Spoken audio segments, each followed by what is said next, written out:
UP board परीक्षाओं के संदर्भ में कक्षा 10 विज्ञान के अध्याय 2 जो कि अम्ल, क्षार और लवण पर आधारित पाठ है, इस पाठ से किन बिंदुओं पर हमको परीक्षा के दृष्टिकोण से ध्यान रखना है, इस पर आज चर्चा करेंगे। पहला बिंदु जो परीक्षा की दृष्टिकोण से अत्यंत महत्वपूर्ण है, उसमें सूचक या इंडिकेटर आता है। तो ऐसे रासायनिक पदार्थ जो रंग अथवा गंध में परिवर्तन करके अम्ल अथवा क्षार की पहचान कराते हैं, उनको हम सूचक कहते हैं। अब यहाँ पर देखिए, सूचक 3 प्रकार के होते हैं: प्राकृतिक सूचक, नेचुरल इंडिकेटर, फिर सिंथेटिक इंडिकेटर या संश्लेषित सूचक, और तीसरा है गंधीय सूचक। तो प्राकृतिक सूचक क्या होते हैं? प्राकृतिक स्रोतों से जो भी प्राप्त होते हैं, जैसे पेड़ पौधों से प्राप्त होते हैं, जैसे लिटमस हुआ, हल्दी हुआ, लाल पत्ता गोभी हुआ, यह सभी प्राकृतिक सूचक हैं। इसी प्रकार से लाइकेन से लिटमस प्राप्त होता है। और देखिए, अम्ल नीले लिटमस को लाल कर देता है, क्षार यह लाल लिटमस को नीला कर देता है। अब यहाँ पर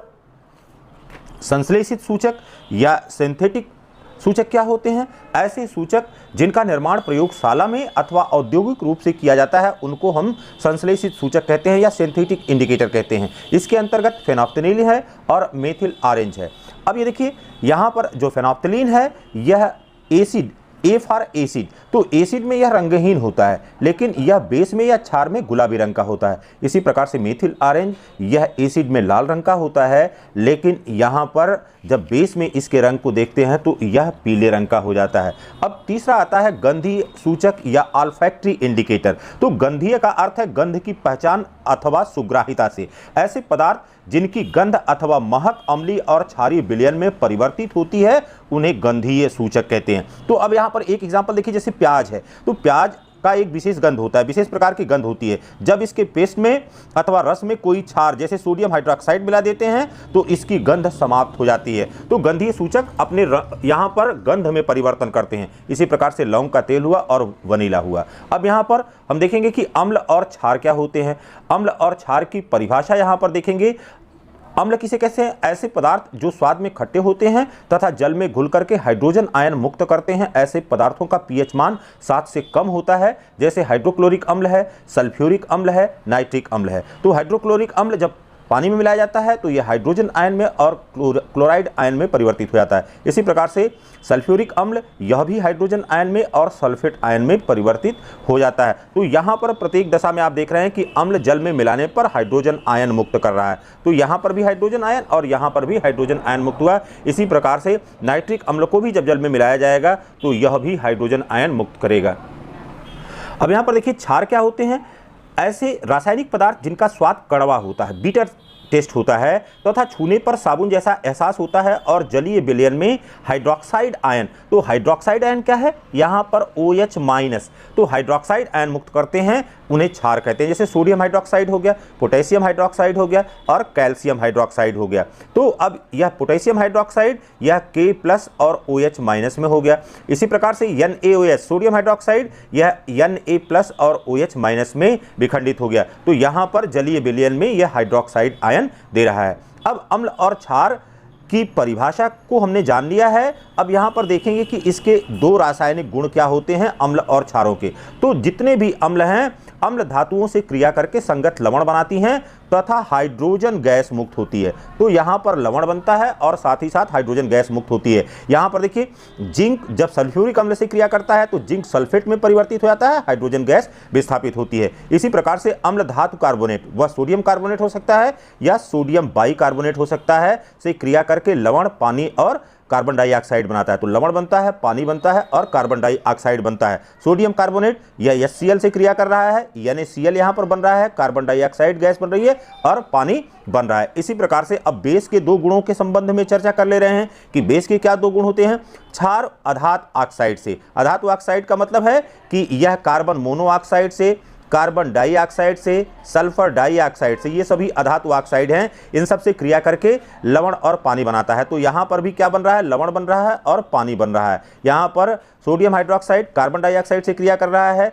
यह सोडियम कार्बोनेट बन गया और साथ ही साथ यहाँ पर पानी विस्थापित हो गया। इसी प्रकार से अगला गुण यहाँ पर है कि अम्ल और क्षार जब परस्पर क्रिया करते हैं तो लवण और पानी बनता है। यह क्रिया यहाँ पर उदासीनीकरण की क्रिया कहलाती है।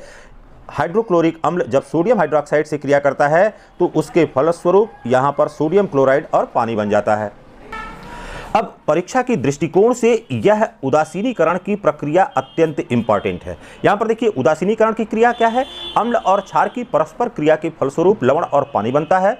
अम्ल तथा क्षार एक दूसरे को उदासीन कर देते हैं, जिसके कारण इसको उदासीनीकरण की क्रिया कहते हैं। अम्ल और क्षार परस्पर क्रिया किए, लवण और पानी बन गया। अम्ल ने अपनी अम्लता खो दी, क्षार ने अपनी क्षारकता खो दी और यहाँ पर एक नया पदार्थ लवण के रूप में हमको प्राप्त हो गया। हाइड्रोक्लोरिक अम्ल सोडियम हाइड्रोक्साइड से क्रिया कर रहा है, सोडियम क्लोराइड और पानी बन रहा है। इसी प्रकार से हाइड्रोक्लोरिक अम्ल जब कैल्शियम हाइड्रोक्साइड से क्रिया कर रहा है तो कैल्शियम क्लोराइड बन रहा है और पानी बन रहा है। यह उदासीनीकरण की क्रिया है। अब बात करते हैं कि पीएच मान क्या होता है। किसी विलयन का पीएच मान हाइड्रोजन आयन के सांद्रण के व्युत्क्रमानुपाती होता है। तो pH is directly proportional to 1/H plus ion, या पीएच इज इक्वल टू होता है log 1/H प्लस आयन। किसी विलयन का पीएच मान 10 की ऋणात्मक घात का वह मान है जो 10 के ऊपर लगाकर H प्लस की सांद्रता को मोल प्रति लीटर में प्रदर्शित करता है।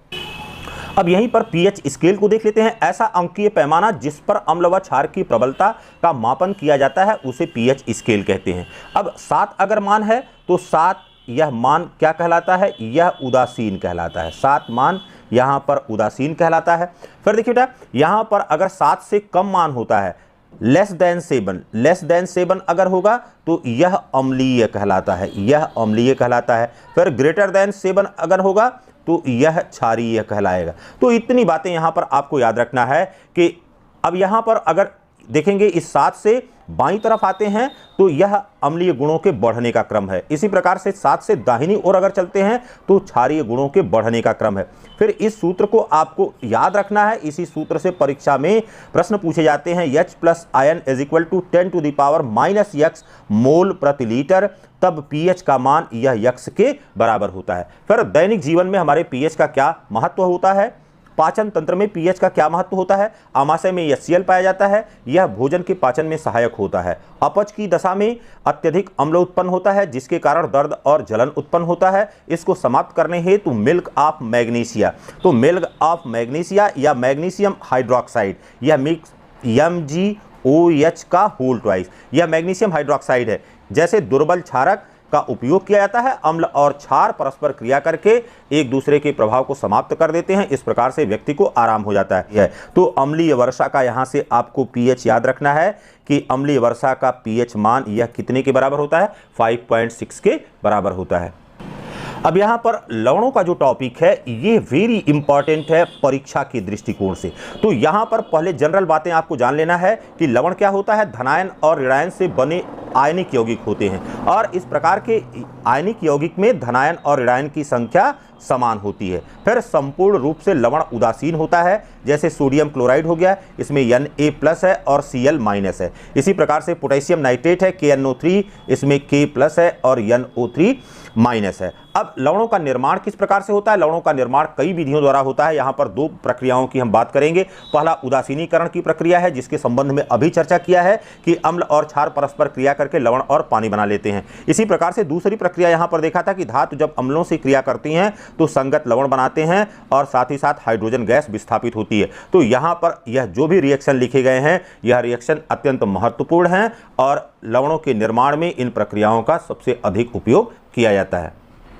अब यहाँ पर बात आती है कि लवणों का वर्गीकरण किस प्रकार से किया जाता है। तो क्लोराइड लवण, तो क्लोराइड लवण का मतलब यह हुआ कि अगर HCl एक अम्ल है और यहाँ पर कोई अन्य क्षार है तो क्षार और HCl की अभिक्रिया के फलस्वरूप जो लवण प्राप्त होता है उसको हम क्लोराइड लवण कहते हैं। जैसे सोडियम क्लोराइड हो गया, पोटेशियम क्लोराइड हो गया, अमोनियम क्लोराइड हो गया, बेरियम क्लोराइड हो गया, कैल्शियम क्लोराइड हो गया।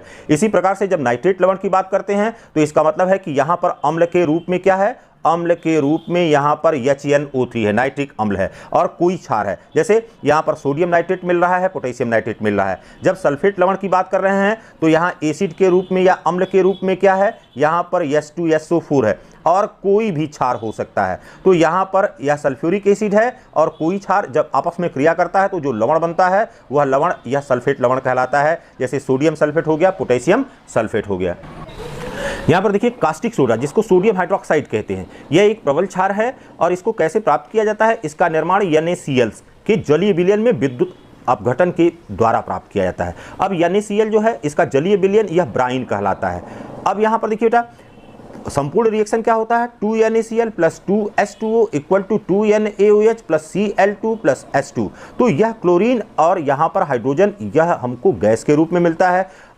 विद्युत अपघटन से 3 उत्पाद प्राप्त होते हैं, हाइड्रोजन मिल रहा है, क्लोरीन मिल रहा है और सोडियम हाइड्रोक्साइड मिल रहा है। अब सबसे पहले देख लेते हैं कि जब ब्रायन का हमने विद्युत अपघटन कराया तो विद्युत अपघटन की प्रक्रिया के फलस्वरूप क्या क्या प्रक्रिया हो रही है। सोडियम क्लोराइड को पानी में मिलाया या सोडियम आयन और क्लोराइड आयन में परिवर्तित हो गया। इसी प्रकार से पानी या हाइड्रोजन आयन और हाइड्रोक्साइड आयन में परिवर्तित हो गया। अब यहाँ पर कैथोड की प्रक्रिया को समझ लेना है कि कैथोड पर क्या हो रहा है। कैथोड पर हाइड्रोजन आयन के साथ एक इलेक्ट्रॉन मिल जा रहा है तो अपना यह अष्टक पूरा कर ले रहा है, या इसके जो आउटर मोस्ट इलेक्ट्रॉन की संख्या होनी चाहिए वह आउटर मोस्ट सेल के इलेक्ट्रॉन की संख्या इसकी पूरी हो जा रही है। एक इलेक्ट्रॉन इसको चाहिए तो एक इलेक्ट्रॉन इसका पूरा हो जा रहा है, यह हाइड्रोजन में परिवर्तित हो जा रहा है। अब हाइड्रोजन के 2 परमाणु मिलकर के हाइड्रोजन का अणु बना ले रहे हैं। इसी प्रकार से एनोड पर यहाँ पर Cl- है तो Cl- है। अब यहाँ पर एक इलेक्ट्रॉन इसको अगर मिल जाएगा, एक इलेक्ट्रॉन अगर जुड़ गया तो एक इलेक्ट्रॉन जुड़ने पर यह क्लोरीन में परिवर्तित हो गया और क्लोरीन के 2 परमाणु आपस में मिलकर के क्लोरीन का अणु बना लेते हैं। इस प्रकार से विलयन में अब केवल और केवल सोडियम आयन बचा हुआ है और हाइड्रोक्साइड आयन बचा हुआ है। तो सोडियम और हाइड्रोक्साइड आयन मिलकर के यह सोडियम हाइड्रोक्साइड का निर्माण कर लेते हैं। अब इसका उपयोग क्या है, साबुन और अपमार्जक के निर्माण में इसका उपयोग किया जाता है, कृत्रिम रेशे या रेयान के निर्माण में, पेपर उद्योग में इसका इस्तेमाल किया जाता है और प्रयोगशाला में अभिकर्मक के रूप में इसका इस्तेमाल बोर्ड परीक्षाओं के दृष्टिकोण से अब ब्लीचिंग पाउडर अत्यंत ही महत्वपूर्ण यहाँ पर टॉपिक है। तो ब्लीचिंग पाउडर का रासायनिक सूत्र क्या है, CaOCl2। फिर इसका नाम क्या है, कैल्शियम ऑक्सीक्लोराइड है। निर्माण किस प्रकार से करते हैं, बुझे हुए चूने पर। बुझा हुआ चूना क्या है, कैल्शियम हाइड्रोक्साइड पर क्लोरीन गैस प्रवाहित करने पर इसका निर्माण होता है। तो कैल्शियम हाइड्रोक्साइड पर क्लोरीन गैस प्रवाहित किया और इस प्रकार से CaOCl2 और H2O बन गया। यह कैल्शियम ऑक्सीक्लोराइड है। अब क्या इसका गुण होता है, 2 गुण ही केवल याद रखना है। पहला कि वायु की उपस्थिति में जो वायु में कार्बन डाइऑक्साइड है उससे क्रिया करके क्लोरीन गैस मुक्त करता है, इसलिए जब हवा में इसको रख देते हैं या कहीं पर ब्लीचिंग पाउडर का छिड़काव कर दिया जाता है तो उसकी जो स्मेल है आपको महसूस होने लगती है, क्योंकि यह क्लोरीन गैस वहां पर निकलती है। तो कैल्शियम ऑक्सीक्लोराइड यह कार्बन डाइऑक्साइड से क्रिया करके कैल्शियम कार्बोनेट बना ले रहा है और क्लोरीन गैस यहां पर मुक्त हो रही है। इसी प्रकार से तनु हाइड्रोक्लोरिक अम्ल अथवा तनु सल्फ्यूरिक अम्ल से क्रिया करके यह क्लोरीन गैस मुक्त करता है। तो कैल्शियम ऑक्सीक्लोराइड यह 2HCl से या H2SO4 से क्रिया करके यह अपने संगत लवण बनाएगा, साथ ही साथ पानी बनेगा और यहाँ पर क्लोरीन गैस इस प्रकार से मुक्त होगी। अब यहाँ पर देखिए बाबू, इसका उपयोग क्या होता है, उपयोग इसका सूती वस्त्रों के रंग उड़ाने में, लॉन्ड्री में इसका उपयोग किया जाता है, फैक्ट्रियों में इसका उपयोग किया जाता है, धागों को साफ करने में। इसी प्रकार से पीने के पानी को कीटाणु रहित करने में इसका उपयोग किया जाता है। फिर ऊनी वस्त्रों को ऐंठन रहित बनाने में इसका उपयोग किया जाता है, जो उसमें श्रिंक होते हैं उनको दूर करने में इसका उपयोग। अगला बिंदु यहाँ पर है कि बेकिंग सोडा क्या है। तो बेकिंग सोडा का नाम क्या है, सोडियम हाइड्रोजन कार्बोनेट है या इसका नाम सोडियम बाइकार्बोनेट है। अब अणुसूत्र इसका क्या है, NaHCO3 है। निर्माण विधि क्या इसका है, किस प्रकार से इसका निर्माण करते हैं, सोडियम कार्बोनेट के जलीय विलयन में कार्बन डाइऑक्साइड गैस प्रवाहित करके इसको प्राप्त किया जाता है। तो यह सोडियम कार्बोनेट है, जलीय विलयन का मतलब पानी इसमें है और कार्बन डाइऑक्साइड गैस इसमें प्रवाहित किया गया। इस प्रकार से सोडियम बाइकार्बोनेट या 2NaHCO3 प्राप्त हो गया। तो यह परीक्षा की दृष्टि से यह समीकरण भी अत्यंत ही महत्वपूर्ण है। अब यहाँ पर देखिए, इसके रासायनिक गुण आपको याद रखने हैं। ये रासायनिक गुण और यह दोनों रासायनिक गुण यह इंपॉर्टेंट हैं कि सोडियम बाइकार्बोनेट को जब गर्म करते हैं तो गर्म करने पर क्या होता है। तो यहाँ पर देखिए, जब सोडियम बाइकार्बोनेट को गर्म करते हैं तो गर्म करने पर यह सोडियम कार्बोनेट में परिवर्तित हो जाता है। इसी प्रकार से कार्बन डाइऑक्साइड गैस निकलती है और पानी बनता है। फिर सोडियम बाइकार्बोनेट अम्लों से क्रिया करता है, तब क्या होता है, तो सोडियम बाइकार्बोनेट जब अम्लों से क्रिया करता है तो यह सोडियम क्लोराइड बनाता है। देखिए, NaHCO3 प्लस HCl या NaCl plus H2O plus CO2 में परिवर्तित हो गया। फिर इनके 2 उपयोग आपको याद रखना है। पहला, जो एंटासिड दवाएं बनती हैं उन एंटासिड दवाओं में इनका उपयोग किया जाता है। फिर ब्रेड, केक आदि को मुलायम और फूला हुआ बनाने में इसका उपयोग किया जाता है। और जितने भी अग्निशामक यंत्र होते हैं, आग बुझाने के यंत्र होते हैं, उसमें इस बेकिंग सोडा का या NaHCO3 का उपयोग किया। अब यहाँ पर धावन सोडा की बात होती है तो नाम से ही स्पष्ट है कि यह कपड़ा धोने वाला जो है सोडा है। तो अब यह रासायनिक नाम क्या होगा, सोडियम कार्बोनेट डेकाहाइड्रेट है। अब ये देखिए बेटा, डेकाहाइड्रेट का मतलब इसमें 10 जल के अणु होते हैं। अब यहाँ पर जो Na2CO3 लिखते हैं इसको सोडियम कार्बोनेट ऐश कहते हैं या सोडियम कार्बोनेट की भस्म कहते हैं। इसी प्रकार से अगर हम लिख दें Na2CO3 इंटू H2O तो यहाँ पर यह सोडियम कार्बोनेट मोनोहाइड्रेट हो जाएगा। तो इस तरह से अलग अलग तरह के इसमें आपको बस केवल याद रखना है कि Na2CO3 या Na2CO3 इंटू 10H2O यह इसका रासायनिक सूत्र है।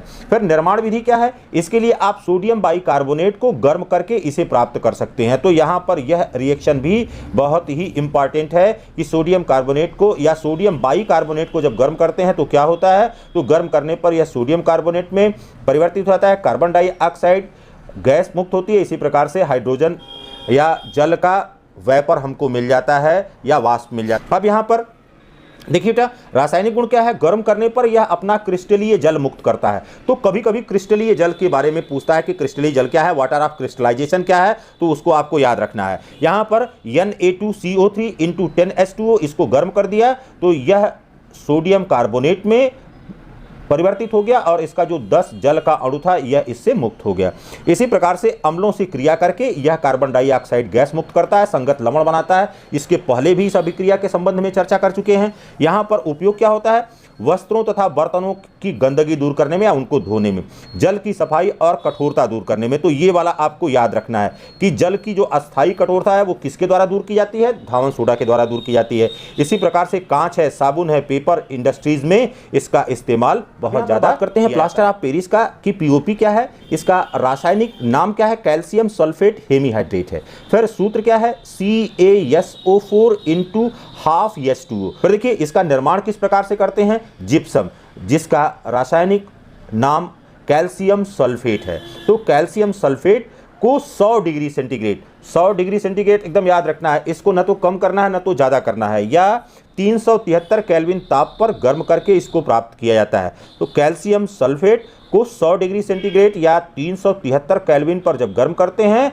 तो CaSO4 इंटू हाफ H2O प्राप्त हो जाता है और 3/2 H2O यहाँ पर वाटर मॉलिक्यूल के रूप में प्राप्त हो जाएगा।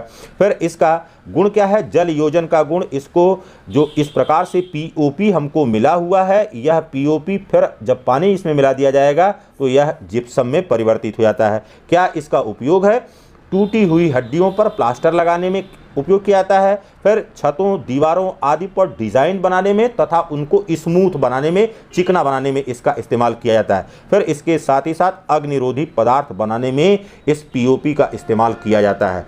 तो इतने बिंदुओं को याद रख करके आप इस अध्याय से बेहतरीन अंक प्राप्त कर सकते हैं।